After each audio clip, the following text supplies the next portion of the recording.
Okay. I'm in. Door's locked. I'm home. I locked it. I threw the deadbolt. And the chain, it's fine. I'm fine. I just needed to catch my breath. Just a minute. The woods. They play tricks on you at night. Everyone knows that. The sounds, the shadows, it's just an overactive imagination. That's all. I've walked that path 100 times, 1,000 times. It's just a path. God, I'm talking to myself. I'm recording this because, I don't know, to get it straight in my head, to prove to myself in the morning how stupid I'm being, how I let a walk in the dark turn me into a paranoid wreck. Yeah, that's it. This is a record. So I can listen back and feel like a total idiot tomorrow. It started when the birds went quiet. That was the first thing. Usually, even after sunset, you hear them settling down, you know? A few last calls. But tonight, just nothing. An absolute heavy silence. The kind that feels like it's smothering everything. I thought it was strange, but I kept walking. I had my headphones on, but no music playing. I didn't want to be completely cut off. That silence was already making the hair on my arms stand up. It just felt wrong. It felt like the whole world was holding its breath, and I was walking right into the middle of it. The path cuts through the woods behind my neighborhood. It's way faster than the main road. I do it every day. It's familiar, it's supposed to be safe, but tonight that familiarity was gone. Every tree looked wrong, taller, like they were all leaning in towards the path. And the air got cold. Not just evening cool, but this deep, damp cold that felt like it was coming from one spot, somewhere just behind me. I told myself it was just a weird weather front moving in. I pulled my jacket tighter and just tried to walk faster. And that's when I heard it. A footstep. It wasn't mine. My steps were quick, crunching on gravel. This was heavier. A slow, deliberate crack of a twig just off the path. I stopped dead. I yanked my headphones out, and my heart just started hammering against my ribs. I stood there, trying to hear anything over the sound of my own blood roaring in my ears. But there was nothing, just that same heavy, awful silence. "Hello?" I called out. My voice sounded so small and thin, so stupid. Of course no one was there. It was a deer, or a raccoon. Had to be. I started walking again, much faster this time, and then the footstep came again. Crunch. Closer. It was trying to match my pace, but it was clumsy, heavy. I didn't dare look back. I just kept my eyes locked on the spot where the path opens up, where the first streetlight of my neighborhood was glowing. Then came the feeling of being watched. I know it's a cliché, but there's no other way to describe it. A feeling of intense, focused eyes right on me. It made my skin crawl. It felt like a pressure building up in the air. I was so mad at myself getting this scared on a path I've known my whole life. I felt like a little kid who's afraid of the dark, but then I felt a puff of air on the back of my neck. It was hot and wet, like someone leaned in and breathed on me. But it smelled cold. It smelled like damp earth and rot. I flinched so hard I nearly fell, and I spun around, whipping my phone's flashlight through the trees. Nothing. Just the black wall of the forest. The silent, watching trees. "Who's there?" I shouted, trying to sound angry instead of terrified. "This isn't funny." The silence just swallowed my voice. No echo, nothing. It was like I hadn't even spoken. And the cold got worse. It wasn't just a spot anymore. It was all around me, clinging to me. I could see my own breath in the beam of my flashlight. That's when I ran. I didn't care how stupid I looked. I just ran, and it ran with me. I could hear it now, crashing through the bushes right next to the path. It wasn't trying to be quiet anymore. It sounded big and powerful, and it was keeping pace with me easily. It was letting me know it was there. It was toying with me. Then I felt a sharp, searing pain across my back, like I was dragged through a thorn bush. I screamed and stumbled, catching myself on a tree. I didn't stop to look. I couldn't. The sounds were right behind me. Then I felt a shove, hard, in the center of my back. An invisible weight that sent me sprawling forward onto the gravel. I scrambled up, crying now, not even trying to stop it. The streetlight was so close. Home was so close. I burst out of the woods and onto my street, fumbling for my keys. My hands were shaking so bad it took me 3 tries to get the key in the lock. The whole time I felt those eyes on my back. That cold presence was right on my doorstep. I finally got the door open, threw myself inside, and slammed it shut. I leaned against it, gasping, my whole body trembling. I locked everything, every single lock. I just stood there for maybe 5 minutes, just listening. But there was nothing. Just the normal sounds of my street. A car passing, a dog barking. The silence from the woods didn't follow me out. It was over. I was safe. I was home. That's what I thought anyway. I've been in the house for about an hour now.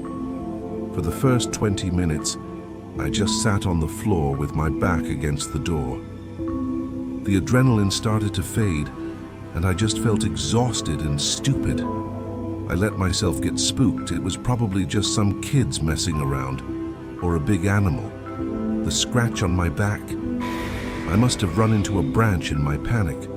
The shove, I tripped. Simple as that. I started explaining everything away. Fear does crazy things to your head, right? It can make you feel things that aren't real. I was tired. I was stressed. My mind was just playing tricks on me. That had to be it. I got up and made some tea. My hands were still shaking a little, but I forced myself to do normal things. Boil the water, get a mug. I walked through the house, checking all the windows, making sure they were locked. They were. I pulled the curtains shut, blocking out the night, creating my own little safe, warm bubble. I sat on the couch, sipped my tea, and actually laughed. A real laugh this time. It all sounded so ridiculous. Being chased by... what? The dark. An invisible monster.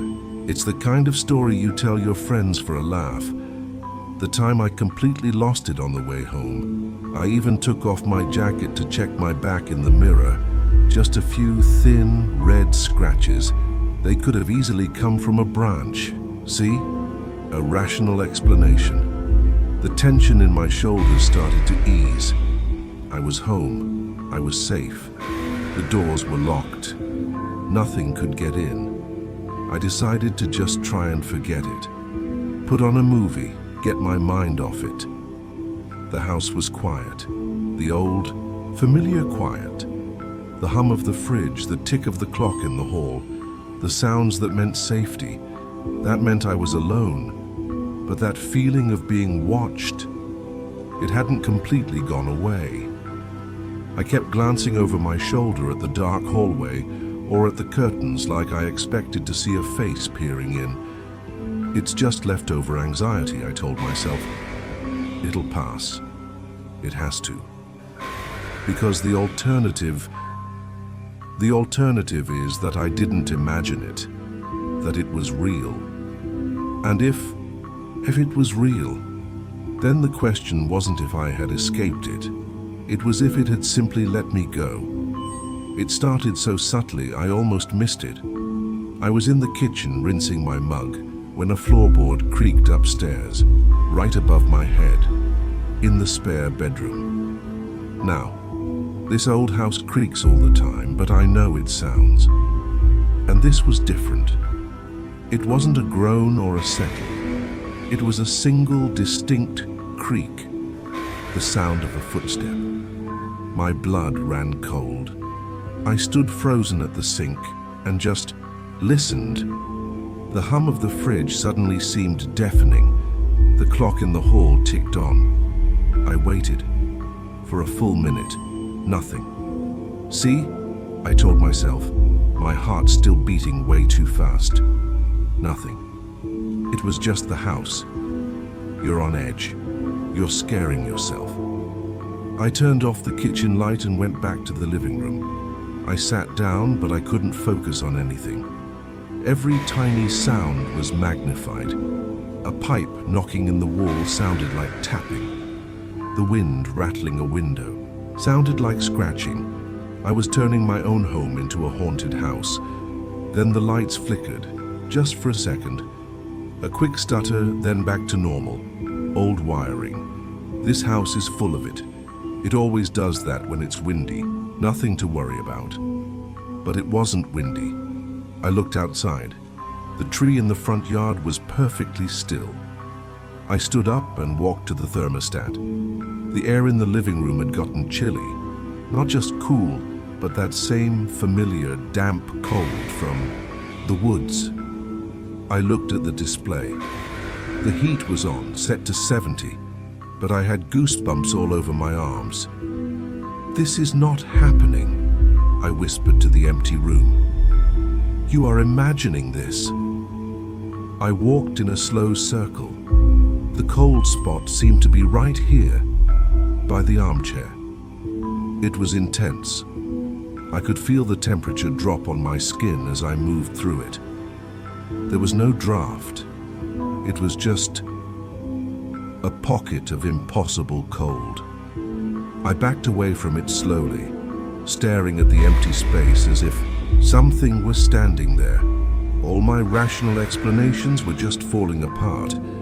And then I saw it, my keys. I had left them on the small table by the door. I was staring right at that table when the keys slid. Not a jiggle, not a fall.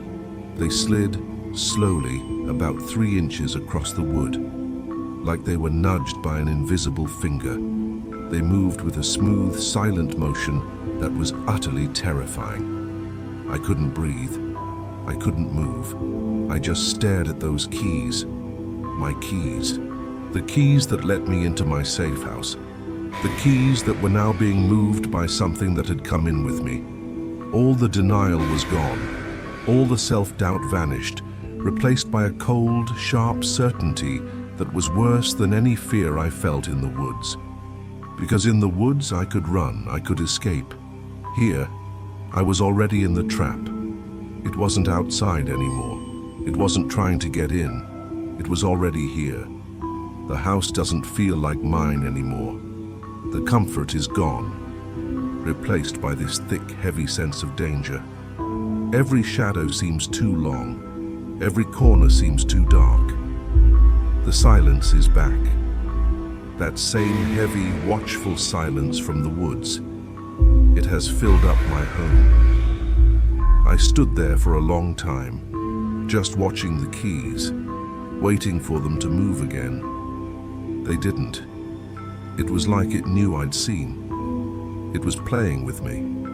A little nudge to let me know the rules had changed. I started backing away, slowly towards the kitchen. I needed a weapon, a knife, anything. It felt stupid, but some primal part of my brain was screaming at me to arm myself. As I backed into the kitchen doorway, the living room light flickered again. This time it wasn't a stutter. It went off, on, off, on. A slow, deliberate pulse, like a dark heartbeat. I scrambled into the kitchen and fumbled for the knife block. My hand closed around the handle of the biggest chef's knife.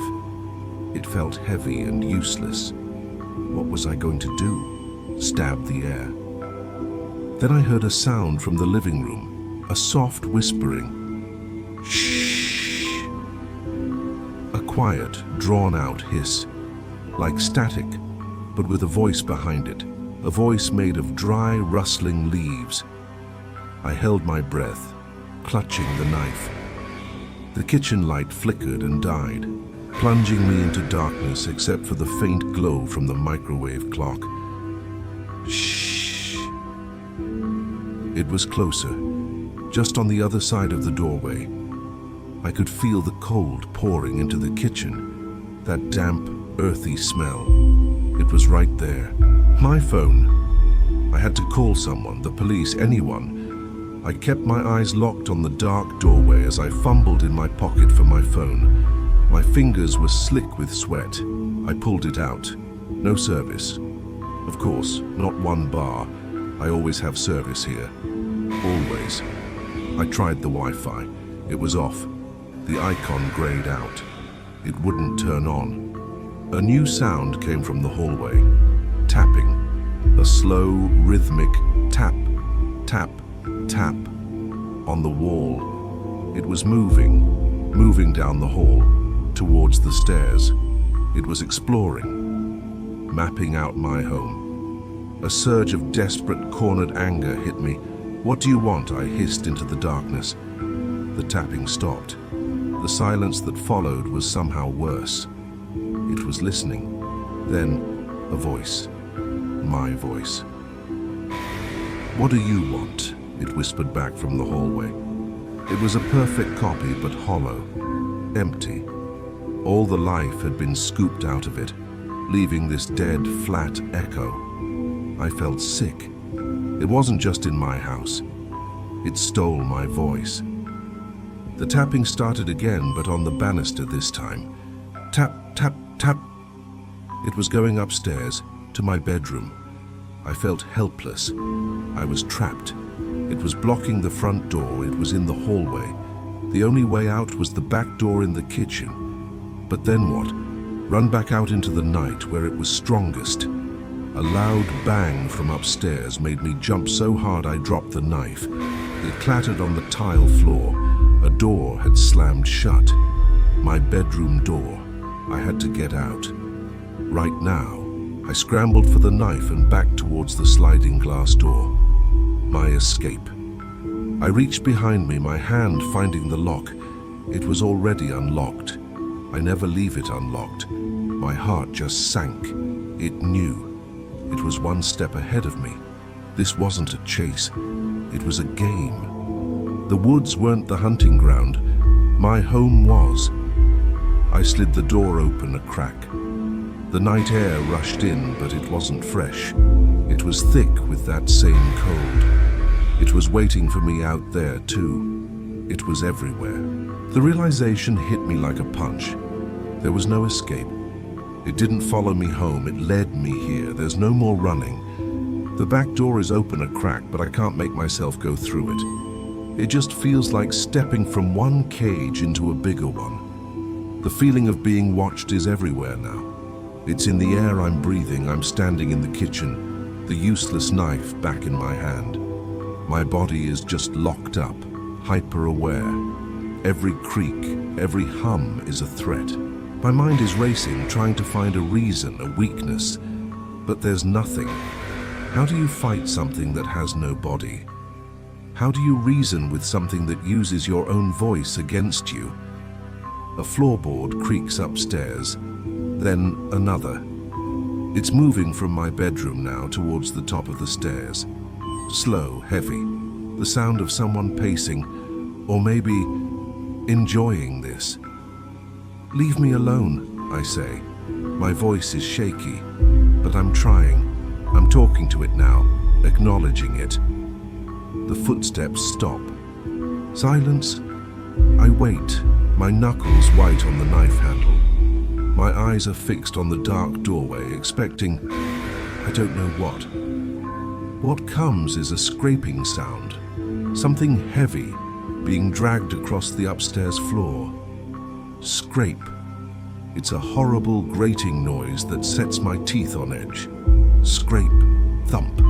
It's moving my furniture. It's rearranging my room, my sanctuary. It's not just invading my home, it's claiming it. Remaking it. The despair is crushing me. The power it has. To be so completely at its mercy. I'm not a person anymore. I'm a toy. something to be played with until it breaks. Please, I whisper, the anger is gone. I'm just so tired. What do you want from me? The scraping stops. The house falls silent again. For a second, I feel a tiny piece of hope. Maybe it heard me. Maybe it will answer. Then I hear a new sound from the top of the stairs, a sound I know so well. It's the little wooden music box from my bedside table. My grandmother gave it to me. It plays a simple lullaby. But the tune is wrong. It's slow, distorted. The notes are out of order, creating this sick, ugly melody. It's taking a beloved memory and twisting it into something awful. Every wrong note is on purpose. It knows what will hurt me most. Tears are streaming down my face. This is the worst part. It's not just the fear.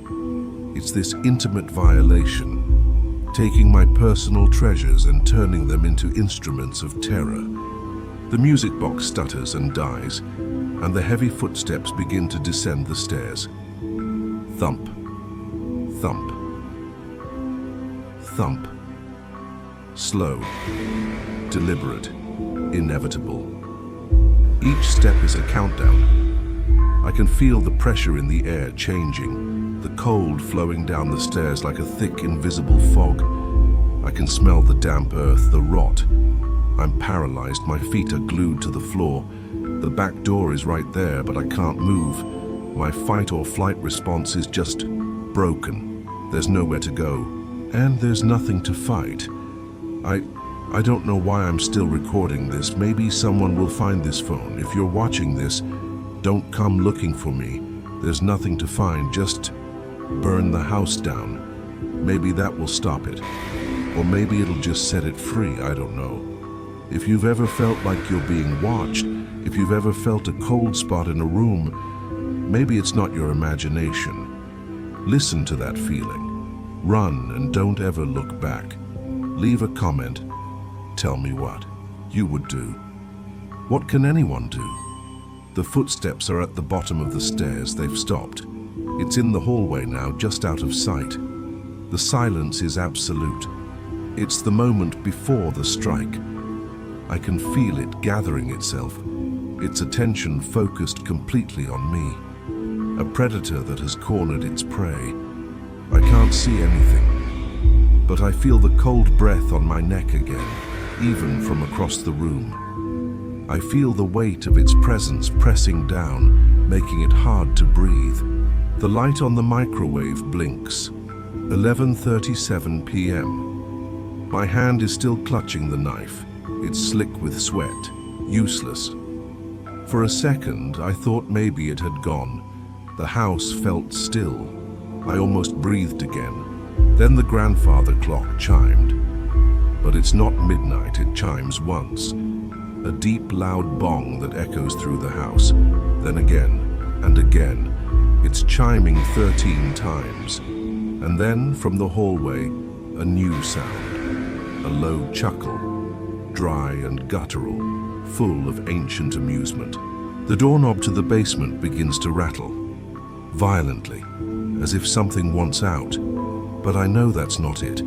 It's just showing me it can. It's showing me all the doors it can open. The rattling stops. I hear a single, soft footstep on the hardwood floor of the living room. It's just around the corner now. My body finally unlocks. I'm backing away, one step, another. My back hits the sliding glass door. My hand is on the handle. Another chuckle, closer this time. It sounds pleased. This is what it wanted. It wanted me to run. The game isn't over. This is just the next part. I turn my head, looking out into the pitch black of my backyard for the first time, and I see them. Two small, faintly glowing points of light in the darkness, low to the ground, watching me from the edge of the lawn. They aren't eyes, they're something else. They blink out. I turn my head back towards the hallway. A tall, thin silhouette is standing in the doorway. It's just a shape darker than the darkness around it. A man-shaped hole in the world, and it takes a step into the kitchen. With that step came the smell, sharp and bitter, like wet ash mixed with rotting leaves. It filled my nose, heavy and choking, coated my tongue with the taste of decay. The air felt thicker, like I was breathing through sludge. My stomach heaved, but I couldn't move, couldn't look away. The thing was here, and the house felt like a sealed tomb.